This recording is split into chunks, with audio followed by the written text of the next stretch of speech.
ಇನ್ನು ಮುಂದೆ ನಿಮ್ಮ ನೆಚ್ಚಿನ ಧಾರಾವಾಹಿಗಳ ಫುಲ್ ಎಪಿಸೋಡ್ಗಳು ಸನ್ ನೆಕ್ಸ್ಟ್ ಆಪ್ನಲ್ಲಿ ಮಾತ್ರ. ಮೈನಾ, ನಾನು ಕೃಷ್ಣವೇಣಿ.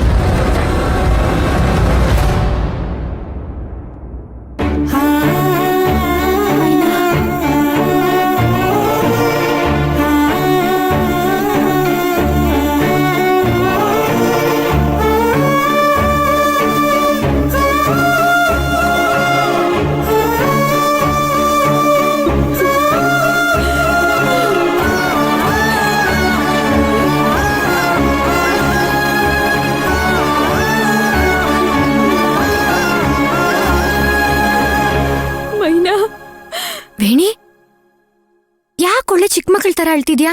ಅಳ್ಬೇಡ, ಸುಮ್ನಿರು. ಮೈನಾ, ನಿನ್ನ ಪರಿಸ್ಥಿತಿಗೆ ನಾನೇ ಕಾರಣ ಆಗ್ಬಿಟ್ಟೆ. ಇದಕ್ಕೆಲ್ಲ ನಾನೇ ಕಾರಣ. ನನ್ನನ್ನ ದಯವಿಟ್ಟು ಕ್ಷಮಿಸ್ಬಿಡು ಮೈನಾ. ಅದೆಲ್ಲ ಏನು ಬೇಡ. ನೀನ್ ಖುಷಿಯಾಗಿದ್ಯಾ ತಾನೆ? ನೀನಿಲ್ಲಿ ಈ ರೀತಿ ಕಷ್ಟಪಡುವಾಗ ನಾನು ಹೇಗೆ ಖುಷಿಯಾಗಿರೋದಕ್ಕೆ ಸಾಧ್ಯ?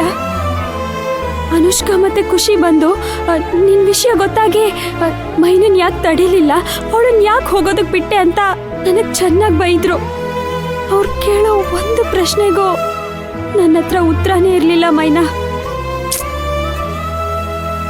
ಅಷ್ಟೇ ತಾನೆ? ನೋಡು, ಇನ್ನೊಂದೆರಡು ದಿನ ಅವರೇ ಸುಮ್ಮನಾಗ್ತಾರೆ. ನೀನೇನ್ ಬೇಜಾರು ಮಾಡ್ಕೋಬೇಡ. ಇಲ್ಲ ಮೈನಾ, ಅವರು ಸುಮ್ಮನೆ ಆದ್ರೂ ನನ್ನ ಮನಸ್ಸು ತಡೆಯೋದಿಲ್ಲ. ನನ್ನನ್ನು ಪಾಪ ಪ್ರಜ್ಞೆ ಕಾಡ್ತಾ ಇದೆ. ಮೇಡಮ್ಮು ನಿನ್ನ ವಿಷಯ ಎಲ್ಲ ತಿಳ್ಕೊ ಅಂತ ಹೇಳಿದ್ರು.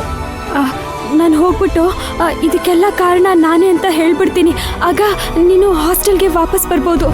ಕೃಷ್ಣವೇಣಿ, ಆ ಕೆಲಸ ಏನಾದರೂ ಮಾಡ್ಬಿಟ್ಯಾ?